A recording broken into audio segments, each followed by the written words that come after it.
Start करेंगे। Degree of freedom क्या होता है? ये डिग्री ऑफ फ्रीडम क्या होता है? Any idea?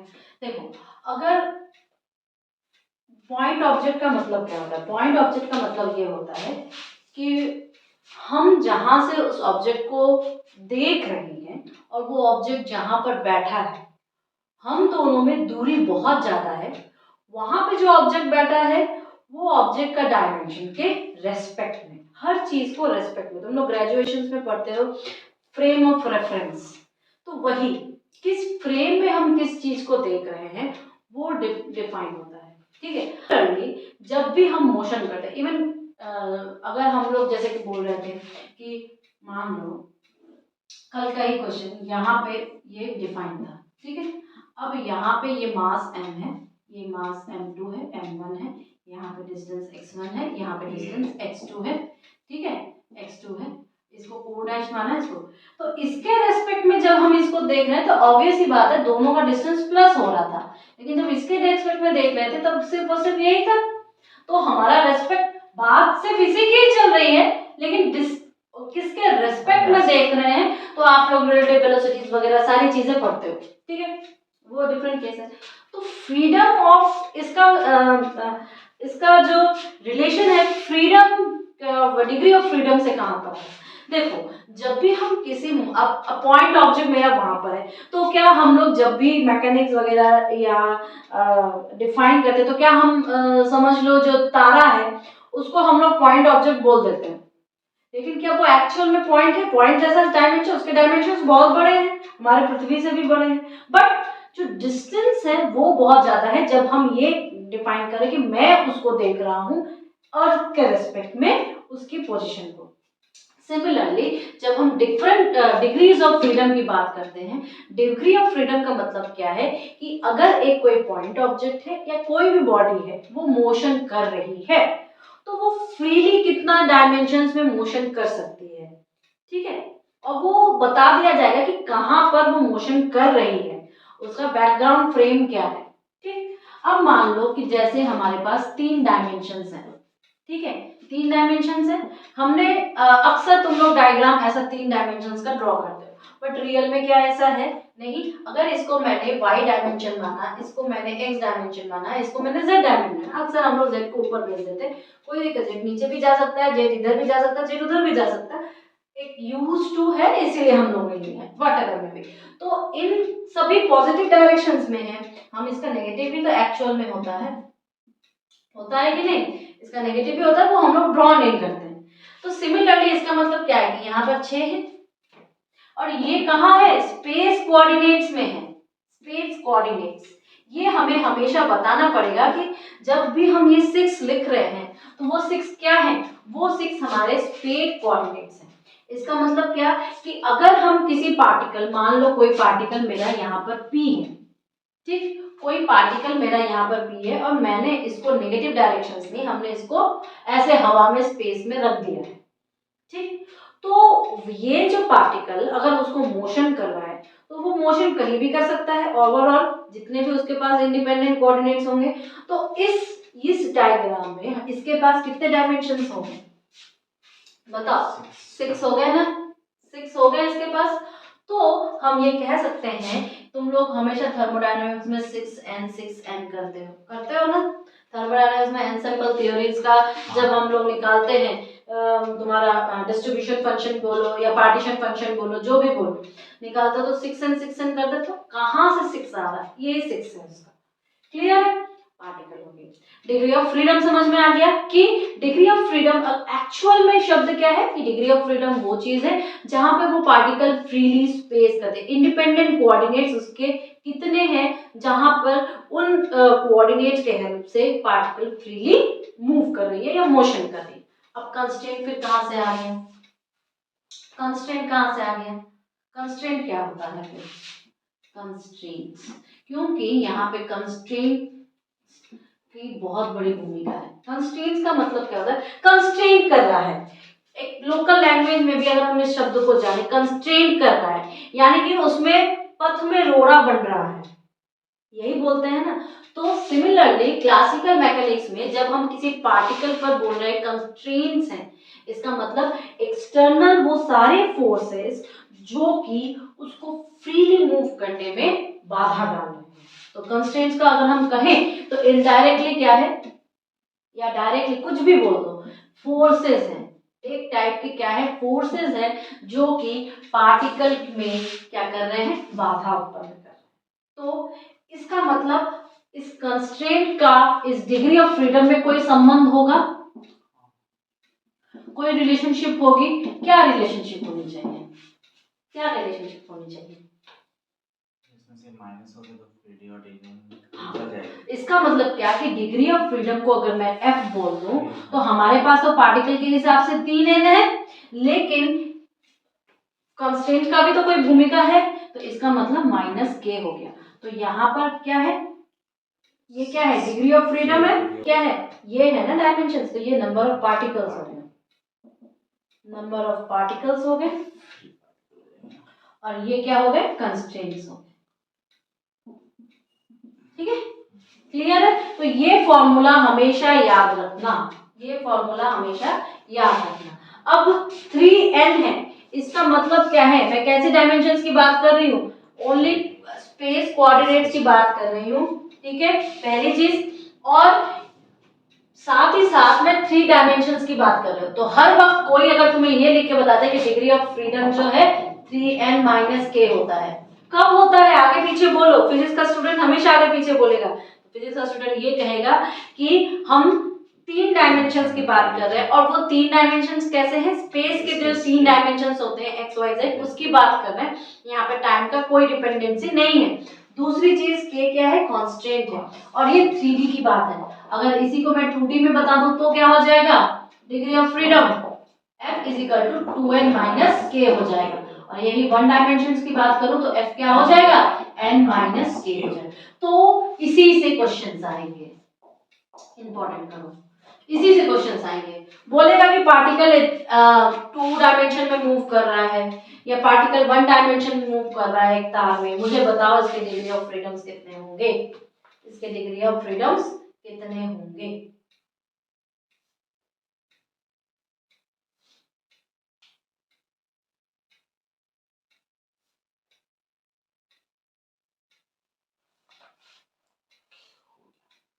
क्लियर है? नेक्स्ट, अच्छा, ये क्वेश्चंस अगर कोई पूछे तो बोलना कि ये इक्वेशन जो है, ये इक्वेशन वैलिड है जब तुम नॉर्मल एक टेम्परेचर पर बात कर रहे हो। ठीक है, एक सामान्य टेम्परेचर पर बात कर रहे हो, लेकिन जैसे ही हम हाई टेम्परेचर पर चले जाएंगे तो क्या होगा, उस जो बॉडी है, जो ऑब्जेक्ट है, उसके भीतर के मॉलिक्यूल्स भी है वाइब्रेट करेंगे, करेंगे ना। जैसे मॉलिक्यूलर स्पेक्ट्रोस्कोपी में तुमने एमएससी में तुम लोग पढ़ते हो कि मॉलिक्यूल्स हाई टेम्परेचर पे वाइब्रेशंस करेंगे, तो ऑब्वियस सी बात है मॉलिक्यूल्स ब्रेक होना शुरू होगा, उसके अपने वाइब्रेशंस होंगे, कंस्ट्रेंट्स उत्पन्न होंगे।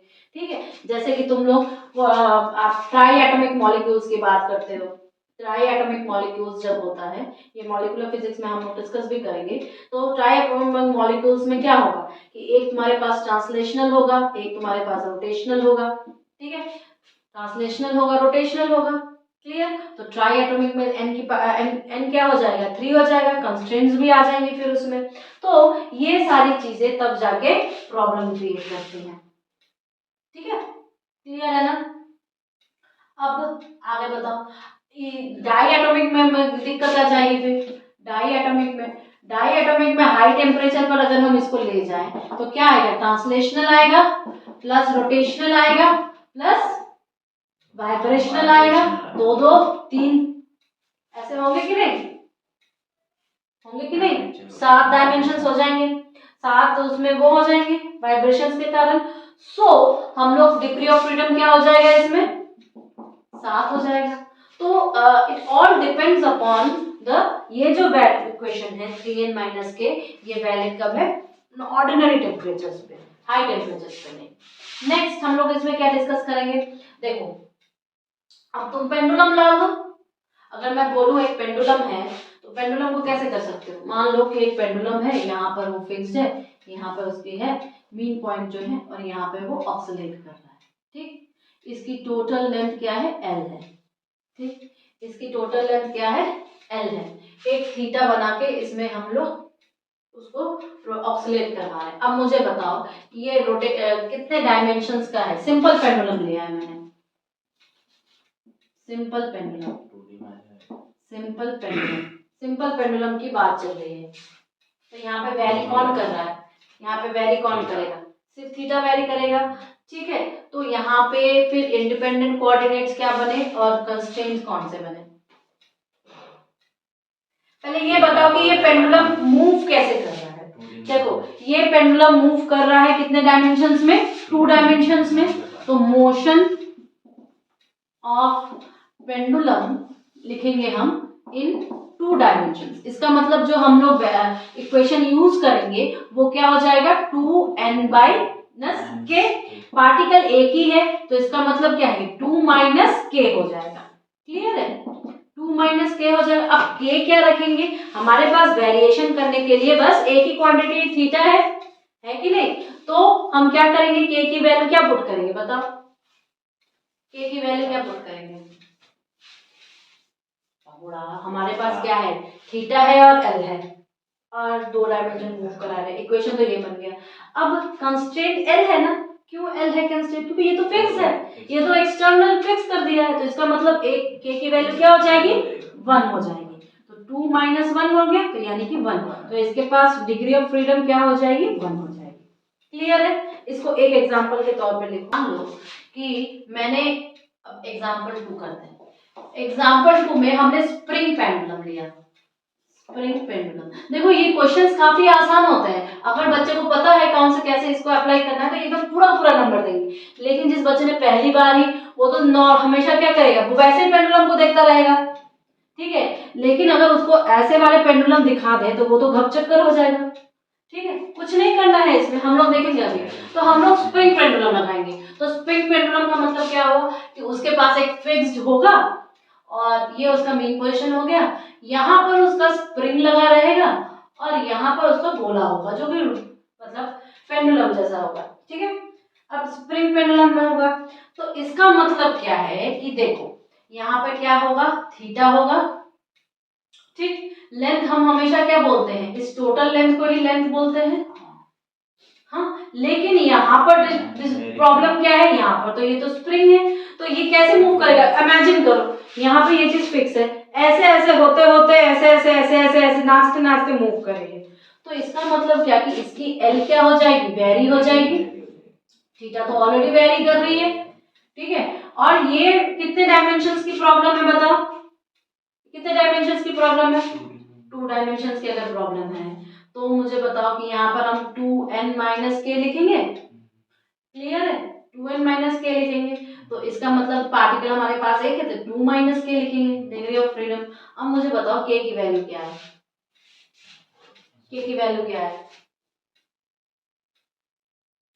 k की वैल्यू 0 हो जाएगी क्योंकि कांस्टेंट तो यहाँ पर l पहले के वैल्यू में l था, लेकिन यहाँ पर तो l भी वेरी कर रहा है, थीटा भी वेरी कर रहा है। दैट मींस यहाँ पे डिग्री ऑफ फ्रीडम क्या हो जाएगा, वो तुम्हारा 2 हो जाएगा। क्लियर है। अच्छा, एक क्वेश्चन और दे रहे हैं।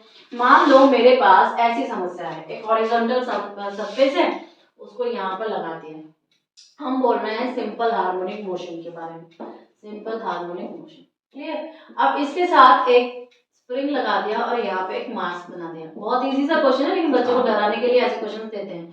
ठीक है, अब तुम मुझे बताओ कि यहाँ पर ये हॉरिजॉन्टल सरफेस है, यहाँ पे मोशन कैसे होगा, ओनली एक ही डायमेंशंस पे होगा। तो इसका मतलब क्या कि n - k वाली प्रॉब्लम है, 1 डायमेंशनल मोशन है यहाँ पर। क्लियर है, तो यहाँ पर समस्या क्या है, सिर्फ एक ही जगह पर है। अब मुझे बताओ इसका डिग्री ऑफ फ्रीडम क्या होगा, पार्टिकल एक है तो 1 - k हो जाएगा। क्लियर, अब k क्या है, जीरो हो जाएगा ना, स्प्रिंग वेरी कर रही है तो k क्या हो जाएगा, 0। तो यहाँ पर डिग्री ऑफ फ्रीडम क्या हो जाएगी इसकी, 1 हो जाएगी। क्यों, क्योंकि यहाँ पर ये जो लेंथ है, ये लेंथ सिर्फ क्या है, वो भी वेरी कर रही है। क्लियर है ना, हो जाएंगे ऐसे क्वेश्चंस, हो जाएंगे ना। अब इसमें तुम्हारे पास बहुत सारे बनेंगे, एक मैं और बता दे रही हूँ, फिर हम लोग जब क्वेश्चंस करेंगे और ना तो हम लोग करते करते करते करते ये मैंने बताया कि कैसे हम लोग कैलकुलेट करते हैं। फिर जब नोट देंगे तो नोट में अच्छे से लिखना। महीने अगर आप किसी सब्जेक्ट पेपर को, सब्जेक्ट नहीं पेपर को ना छो तो वो दिमाग से स्किप हो जाता है। तो फिर दिक्कत यहाँ आती है। दिक्कत मुझे सबसे ज़्यादा ये आती है कि जब मैं जीके पढ़ती हूँ फिजिक्स को तो मिक्सचर कर बहुत ज़्यादा दिक्कत है वो। ठीक है, एक एग्जांपल दो जिसे हम लोग कपल्ड ऑक्सीलेटर कहते हैं। कपल्ड ऑक्सीलेटर, ठीक है। अब कपल ऑक्सीलेटर की समस्या क्या है, सोचो कैसे बनाएंगे। मतलब कपल किया हुआ होगा, यानी कि यहाँ पे दो ऑक्सीलेटर्स होंगे। यहाँ पे समस्या क्या पर है, दो ऑक्सीलेटर्स की है। तो मान लेते हैं कि अगर कोई एक सॉलिड है जहां से ये जुड़ा हुआ है, दोनों का मीन पोजीशन ड्रॉ करो। ठीक है, दोनों का मीन पोजीशन ड्रॉ किए। अब यहाँ पर मैंने जो है तुम्हारी यहाँ पर एक पेंडुलम है, ये क्योंकि कपल्ड है तो इसका मतलब इसको भी हमने यहाँ पर लगाया है। अब समझ में आया कपल्ड कैसे है? हाँ, दोनों अटैच। क्लियर है ना, ये दोनों अटैच्ड है। अब यहाँ पर क्या लगेगी, एक थीटा, यहाँ पर लगेगी एक थीटा। क्लियर, मान लो ये थीटा 1 है, मान लो ये थीटा 2 है। क्लियर, इसकी लेंथ L1 है, इसकी लेंथ L2 है। क्लियर है, इसका K तुम्हारा मान लो कि जो स्प्रिंग कांस्टेंट होती है वो है। क्लियर, अब ये इधर डायरेक्शन में मूव कर रही है, ये इधर डायरेक्शन में मूव कर रही है। मान लो ये x1 डायरेक्शन में मूव कर रही है, ये x2 में मूव कर रही है। अब मुझे बताओ कि यहाँ पर डिग्री ऑफ फ्रीडम क्या होगी? डायरेक्शन तो ऐसे ही तो करेगी, ऐसे ऐसे करेगा, दो डायमेंशंस में ही जितना होगा होगा कि सिंगल डायमेंशंस में होगा, बताओ। नहीं, इनकी डायरेक्शन तो सेम ही होगी ना, ये वो ऐसे जाएंगे तो ये इसको पीछे के हाँ देखो यहाँ पर थीटा और थीटा 2 ही इसको मैनेज कर रहा है, यानी कि जो डिस्टेंस है आपका x2 माइनस x1 ही है। ठीक है, और ये x2 और x1 जो डिस्टेंस है वो किसके द्वारा कंट्रोल है? Controlled by your theta 1 and theta 2। ठीक है, थीटा 1 और थीटा 2। इसका मतलब क्या है, यहाँ पे डिग्री ऑफ फ्रीडम कितने बन गए, डायरेक्ट लिखो। वेरिएशन किसका हो रहा है? ये सारे के सारे कंस्ट्रेंट्स हैं, तो वेरिएशन बाबू बस यहाँ पे थीटा 1 और थीटा 2 ही है, तो इसका मतलब डिग्री ऑफ फ्रीडम 2 हो गया। समझ में आ गया? वो तो इनिशियल्स वाले थोड़ा एंड के इसलिए लिखे रहते हैं, वो एग्जांपल था, इनिशियल समझा रहे हैं, सब में तो ऐसा कैसे चलेगा। ठीक है, समझ में आ गया ये वाला, इसे हम लोग क्या कहते हैं, कपल्ड ऑक्सीलेटर। कपल्ड ऑक्सीलेटर्स के लैग्रेंज ये बनाने आएंगे। फिर उस दिन हम लोगों ने एसवुड किया था, एसवुड का किया था, उसका भी हम लोग ऐसे डिग्री ऑफ फ्रीडम। तो डिग्री ऑफ फ्रीडम कंस्ट्रेंट्स का जो कंसेप्ट है वो यही होता है। डिग्री ऑफ फ्रीडम मतलब पार्टिकल कितना भी उन कोऑर्डिनेट्स का जहां पे वो आपका फ्रीली इंडिपेंडेंट वे से मूव करे। अब जनरलाइज कोऑर्डिनेट्स,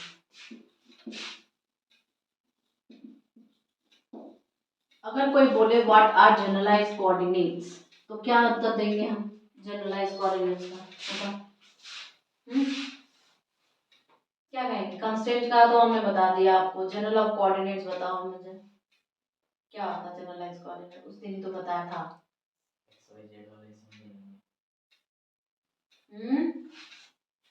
देखो जनरलाइज कोऑर्डिनेट्स का मतलब होता है किसी भी बॉडी का अगर हम मोशन करवा रहे हैं, ठीक है, और उसके मतलब डायनामिकल सिस्टम हो गया, यहाँ पर मोशन करा रहे हैं यानी कि सिस्टम क्या होगा, डायनामिकल सिस्टम हो गया। तो इस डायनामिकल सिस्टम में किसी भी बॉडी के मोशन को डिफाइन करने के लिए जो इंडिपेंडेंट कोऑर्डिनेट्स होते हैं उन्हें हम क्या कहते हैं, जनरलाइज कोऑर्डिनेट्स। पहली बार मैंने बताया था कि अगर r पॉइंट पर कोई वेक्टर को हमने डिफाइन किया है या कोई बॉडी को हमने डिफाइन किया है तो हम कह सकते हैं कि ये r जो है q1 q2 q3 इन सब का क्या है, फंक्शन है। क्लियर, इन सब का फंक्शन कुछ भी पुट कर दो, उसमें एक्स वाई जेड पुट कर दो, थीटा कर पुट कर दो, L1 L2 पुट कर दो, थीटा 1 थीटा 2 पुट कर दो, कुछ भी पुट करो, तुम्हारे ऊपर है। क्लियर है, तो जनरलाइज कोऑर्डिनेट्स का मतलब क्या है, वो सारे कोऑर्डिनेट्स जिसमें कि ये जो हमारे कंस्ट्रेंट सब कुछ हटाओ, सब कुछ माइनस वाइनस कर दो, उसके बाद जो डायनेमिकल सिस्टम को मूव कराने में जो बॉडी हमारी एग्जिस्ट कर रही है, जिसको कोई मोशन कराना है, मोशन करने के लिए जितने भी इंडिपेंडेंट कोऑर्डिनेट्स होंगे वो क्या होंगे, हमारे जनरलाइज कोऑर्डिनेट। ठीक है, अब अब यहाँ पर बात चल रही है कि आपके पास कितने होलोनोमिक कंस्ट्रेंट्स हैं या कितने आपके पास नॉन होलोनोमिक कंस्ट्रेंट्स हैं, बताओ।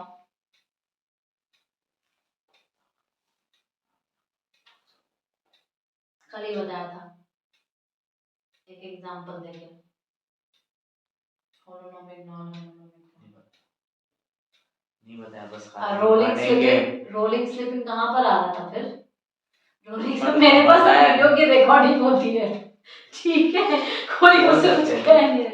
देखो, होलोनोमिक और नॉन होलोनोमिक कंस्ट्रेंट्स का मतलब क्या है, इनका कंस्ट्रेंट्स हम लोग मेनली 2-3 चीजों का ही पढ़ेंगे। जैसे कि देखो, अगर होलोनोमिक और नॉन होलोनोमिक का बात करें, holonomic and non holonomic, holonomic का मतलब होता है ऐसे कंस्ट्रेंट्स क्या है, फोर्स है, तो वो कंस्ट्रेंट्स जब आप किसी भी इक्वेशन को, ठीक है, जब डिफाइन करोगे, तो होलोनोमिक कंस्ट्रेंट्स एक्चुअली क्या होते हैं, वेलोसिटी इंडिपेंडेंट होते हैं। ये क्या होते हैं, वेलोसिटी इंडिपेंडेंट होते हैं, ठीक है। पहली बात तो ये वेलोसिटी इंडिपेंडेंट होते हैं, और ये क्या होते हैं, वेलोसिटी डिपेंडेंट होते हैं, ठीक है। इनको एक इक्वेशन से हम डिफाइन कर सकते हैं जो कि नॉर्मल इक्वल टू 0 होता है, ठीक है। होलोनोमिक कंस्ट्रेंट्स को हम लोग एक सिंपल इक्वेशन से डिफाइन कर सकते हैं जो कि इक्वल टू 0 होता है। लेकिन नॉन होलोनोमिक को डिफाइन करने के लिए हमें इनइक्वालिटी इक्वेशंस की जरूरत पड़ती है, ठीक है। यही दोनों में डिपेंडेंट है। अब होलोनोमिक का अगर एग्जांपल बोलेंगे तो हम बोलेंगे कोई बॉडी अगर वेज से सिर्फ और सिर्फ रोल कर रही है, मान लो ये बॉडी है और ये सिर्फ और सिर्फ क्या कर रही है, रोल कर रही है, टुम टुम टुम टुम टुम, ठीक है, तो ये हो गया इसका होलोनोमिक। लेकिन अगर ये बॉडी को मैं बोल दूं स्लिप कर रही है, तो इसका मतलब क्या हो जाएगा यहाँ पर, नॉन होलोनोमिक। याद करिए, स्लिपिंग में आप मेरा अगर वीडियो देखोगे तो हम लोग स्लिपिंग में फ्रिक्शन वगैरह सारी चीजें डिस्कस करते हैं, ठीक है। तो फ्रिक्शन वगैरह डिस्कस करने में हम लोग इनइक्वालिटी एक इक्वेशन है उसको डिफाइन करते हैं, ठीक है। तो इसका मतलब क्या हुआ कि इनइक्वालिटीज टाइप के इक्वेशंस जब हम यूज करते हैं किसी भी डायनामिकल सिस्टम को डिफाइन करने के लिए, तो वहां पर कौन वर्क कर रहा है, नॉन होलोनोमिक किस्म का कंस्ट्रेंट वर्क कर रहा है, ठीक है। अब इसका मतलब क्या कि एक तुम्हारा वेलोसिटी डिपेंडेंट हो गया, एक तुम्हारा वेलोसिटी इंडिपेंडेंट हो गया। अब मुझे ये बताओ कि रियोनोमिक,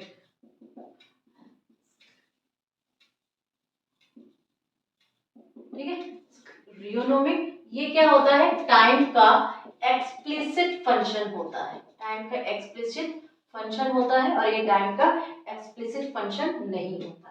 बस दोनों में बेसिक सा ये डिफरेंस है, ये पूछते नहीं है ज़्यादा। ये अगर किसी स्टेटमेंट में पूछ लिए कंफ्यूज करने के लिए, अगर इसका पूछेगा, ठीक है, रियोनोमिक और रियोनोमिक, तो सिर्फ और सिर्फ इसके साथ कंपेयर करने के लिए पूछेगा, कंफ्यूज करने के लिए, ठीक है, नहीं तो ये पूछता नहीं है। फिर भी बता दें कि एक क्वेश्चन इसमें आने के चांसेस ये है स्टेटमेंट वाले कि टाइम, कौन टाइम का डिपेंडेंट इम्प्लिसिट डिपेंडेंट है, कौन टाइम का एक्सप्लिसिट डिपेंडेंट नहीं है। बस ये याद रखना और कुछ नहीं याद रखना है। क्लियर है? जितने क्वेश्चन सॉल्व होंगे वो मैक्सिमम तुम्हारे होलोनोमिक से ही सॉल्व होंगे। ये तुम लिखते देखो, लैग्रेंज जितना भी हम लोग देखेंगे वो सारे के सारे किससे सॉल्व होंगे, होलोनोमिक से सॉल्व होंगे। क्लियर है? तो हमारा ये चीज क्लियर हो गई कि हम लोग ने डिग्री ऑफ फ्रीडम देखा, हम लोगों ने कंस्ट्रेंट देखा, हम लोगों ने टाइम्स ऑफ कंस्ट्रेंट्स देखा, हम लोगों ने एग्जांपल्स देखे कि कैसे डिग्री ऑफ फ्रीडम और कंस्ट्रेंट के बीच में रिलेशनशिप से यूज करके हम लोग डिग्री ऑफ फ्रीडम निकालते हैं। हम लोग ने रिप्रेजेंट दे दिया। अब हेडिंग डालो हैमिल्टन।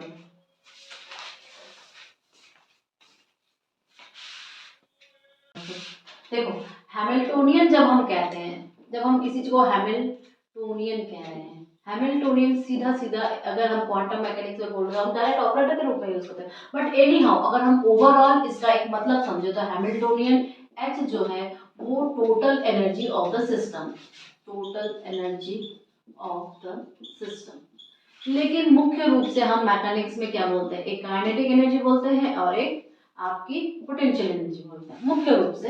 बाकी तो बहुत सारे एनर्जीज को हम इसमें ऐड करते हैं, बट मुख्य रूप से मोटा मोटा जो योगदान हम देख रहे हैं इसका ही तब से देखे जा रहे हैं।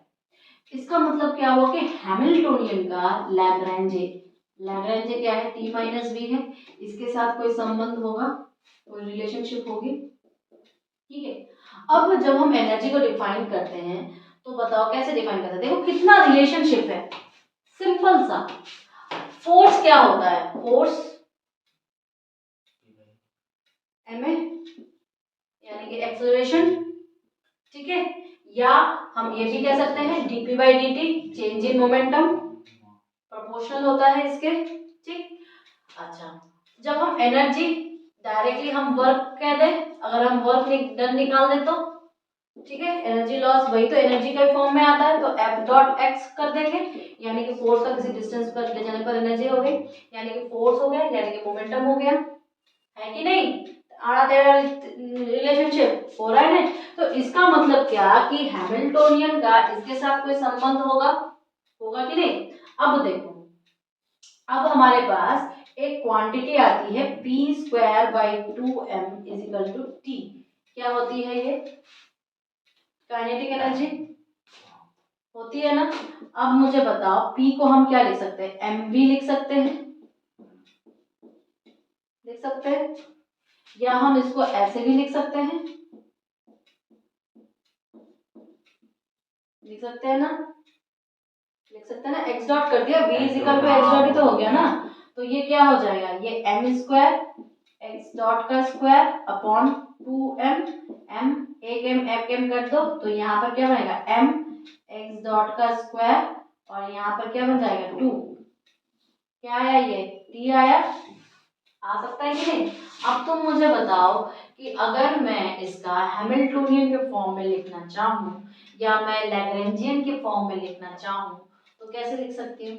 एम एक्स डॉट क्या होगा, डेल टी का, अब ये मान लो मैं डेल टी का डेल एक्स डॉट निकालूं तो क्या हो जाएगा, ये डेल टी का डेल एक्स डॉट तो क्या हो जाएगा 1/2m तो रहेगा प्लस 2x डॉट हो जाएगा, ये कट जाएगा तो m x डॉट आ जाएगा, यानी कि ये क्या आ जाएगा आपका p आ जाएगा, p आ जाएगा।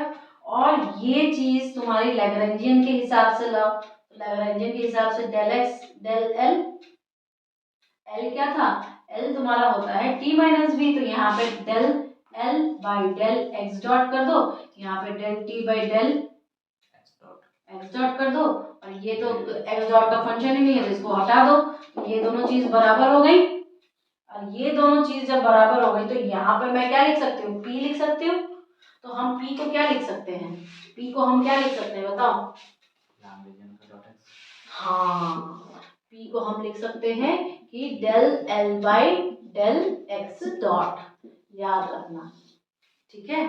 हमने यहाँ पे x डॉट लिया है, तुम इसको जनरलाइज कोऑर्डिनेट्स में लिखो,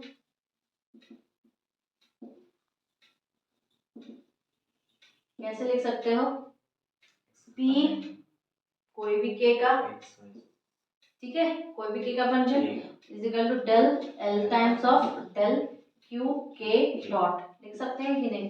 कुछ हेवी सा लग रहा है पर ये हेवी सा आया कहाँ से, हेवी सा आया यहाँ से, क्लियर है ना, कोई दिक्कत तो नहीं है। तो सारे हैमिल्टोनियन मैकेनिक्स में मुझे पहले इस इक्वेशन को याद रखना पड़ेगा, क्या कि लैग्रेंजियन का अगर जनरलाइज कोऑर्डिनेट के x डॉट से मैं डिफरेंशिएट करूं, पार्शियल डिफरेंशिएशन निकालूं तो मेरा काम बन जाएगा। पहली समस्या दूर हुई। दूसरी समस्या, हैमिल्टोनियन का हम पूरा का पूरा फंक्शन कैसे निकालेंगे, तो हमारे पास इसके पीछे बहुत सारी थ्योरी है जो अपने को देखनी नहीं है। हम सीधे के सीधे हैमिल्टोनियन के दो इक्वेशंस तुम्हें दिखाएंगे, ठीक है, जिसे हम हैमिल्टोनियन इक्वेशन ऑफ मोशंस कहते हैं। क्या होता है ये इक्वेशन ऑफ मोशन, डिराइव हमें करना नहीं है, ठीक है, हमें सिर्फ डायरेक्ट लिखना है। क्या लिखना है, क्या लिखना है, पहली बात तो हम टाइम का दिखाएंगे, ठीक है, कि टाइम, तो अगर मैं एक टाइम का पहले देख लूं, टाइम डेरिवेटिव, जब हम टाइम डेरिवेटिव का देखेंगे तो del H by del t is equal to तुम्हारा हो जाएगा डायरेक्टली, ठीक है, क्या डायरेक्टली होगा, is equal to minus time of del of Lagrangian upon del t. ये याद रखना, ये आपका क्वेश्चन कैसे आएगा, ये क्वेश्चन बनेगा आपके स्टेटमेंट के तौर पे, ठीक है, बोलेगा negative of Lagrangian time derivative, या इधर उधर करके कैसे भी पूछ सकते हैं, क्लियर। लेकिन दो और इक्वेशंस बनेंगे, क्या बनेंगे बताओ मुझे, दो और इक्वेशंस बनेंगे, किसके किसके बन सकते हैं? रेस्पेक्ट में लिया आपने ना। देखो मैंने पहले ही बोला ना कि हैमिल्टोनियन जो होता है वो क्या होता है, टोटल एनर्जी, यानी कि H is equal to T plus V. ये हमेशा याद रखना है, कभी भी नहीं भूलना है। लैग्रेंजियन क्या होता है, टी माइनस वी, कभी नहीं भूलना है। तीसरी चीज टोटल एनर्जी, हम इसको बोल सकते हैं ना E is equal to total energy. Clear है? अब देखो मैं ये कहूंगी कि जो लैग्रेंजियन हुआ लैग्रेंजियन हुआ या हैमिल्टोनियन हुआ, ये दोनों टाइम के एक्सप्लिसिटली डिपेंडेंट नहीं होते हैं। What I am trying to say, important है, नोट बना के लिखना कि Hamiltonian and Lagrangian are not dependent on time explicitly. ठीक है, लैग्रेंजियन जो है टाइम का और लैग्रेंजियन और हैमिल्टोनियन जो है टाइम का, दोनों का एक्सप्लिसिटली डिपेंडेंट नहीं है। जब ये डिपेंडेंट नहीं है तो इसका मतलब ये क्वांटिटी क्या हो जाएगी, जीरो हो जाएगी। जब ये क्वांटिटी जीरो हो जाएगी इसका मतलब है कि H जो हो जाएगी वो क्या हो जाएगी, कांस्टेंट हो जाएगी। क्वांटिटी जीरो हो गई ना, del H by del t is equal to zero, तो इसका मतलब H क्या हो जाएगा, कांस्टेंट हो जाएगा। जब H कांस्टेंट हो जाएगा इसका मतलब है total energy of a system is constant, और ये वैलिड है कंजर्वेशन ऑफ एनर्जी से, कि total energy of the system is constant. Clear है, कोई दिक्कत है? तो हैमिल्टोनियन में जितने भी स्टेटमेंट के क्वेश्चंस बने थे मैंने आपको बता दिए। अब हमारे पास दो इक्वेशंस और हैं, कैसे हम P निकालेंगे, कैसे हम क्या निकालेंगे, X निकालेंगे। कैसे निकालेंगे,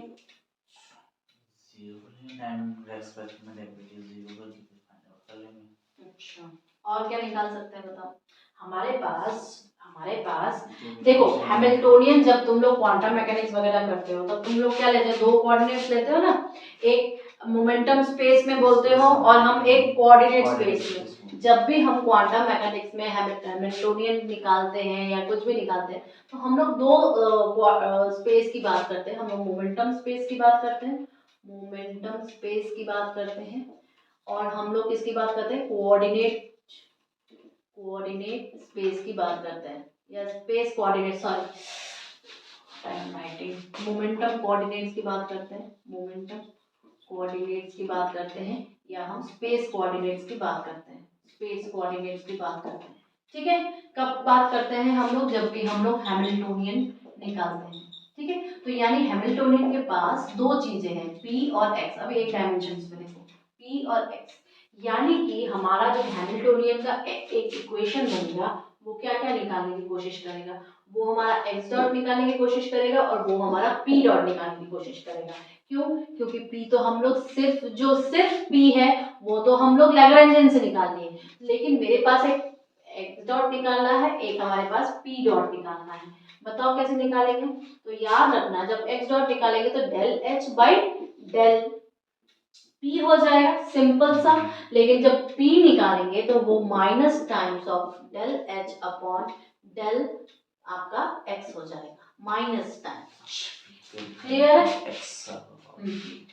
क्या निकाल रहे हैं? बस यही दो इक्वेशंस हैं इंपॉर्टेंट जो हमें याद रखने हैं। क्या निकालना है? हम एक x डॉट निकालेंगे, एक p डॉट निकालेंगे। x डॉट हम कैसे निकालेंगे हैमिल्टोनियन की हेल्प से, डेल h बाई क्या होगा,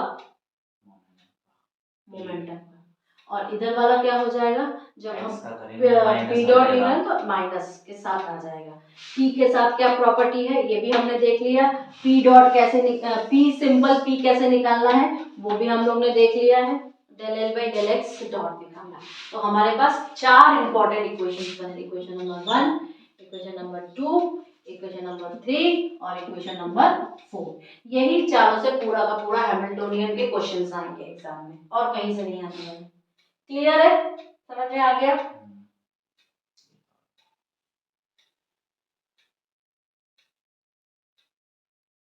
तो अगर बोला जाए कभी कि आपको हैमिल्टोनियन इक्वेशन ऑफ मोशन निकालो तो हैमिल्टन दोनों को मिला के हम क्या बोलते हैं, Hamiltonian equation of motion. Equation of motion, ठीक है, हैमिल्टोनियन इक्वेशन ऑफ मोशन, ठीक है। आगे बढ़े। अब अगर मैंने सिर्फ x बोला, तुम यहाँ पे जनरलाइज कोऑर्डिनेट्स डाल दो, क्या दिक्कत है? जनरलाइज कोऑर्डिनेट्स होगा तो उसमें x y z थीटा कुछ भी आ जाए, अपने को कोई दिक्कत नहीं है, ठीक है। तो इसी को हम जनरलाइज कोऑर्डिनेट्स में, हमने इसको वन डायमेंशन x में बताया है, क्लियर। आगे बढ़े।